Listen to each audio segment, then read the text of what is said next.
Parts of his talk that were emotionally draining and sad, and yet he has some funny anecdotes about his experiences in Gander. And not all of those appear in the Broadway show, so it's kind of neat to hear it from the person, Kevin T. himself.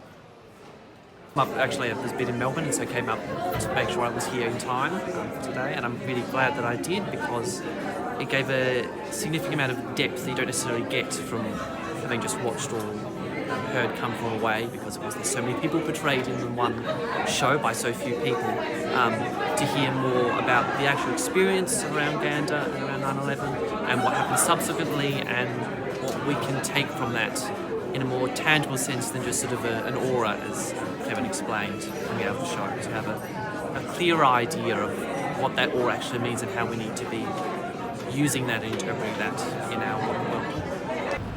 Kevin tells a compelling story that's so personal and so resonant for what people need to hear today about what the real meaning of compassion is, to enter into the suffering of other people. That's what we are facing with the immigrants today. And Kevin's talk reminded me of that, just how important the issue is and how humanitarian it is. Is the Pay It Forward effort that he started, and in particular the moment with the gas station and the flat tire, $7.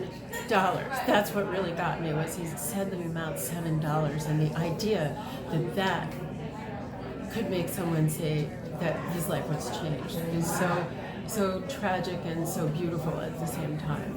It's about something universal, isn't it? And as Kevin said, I think the timing for telling this story is pretty much perfect.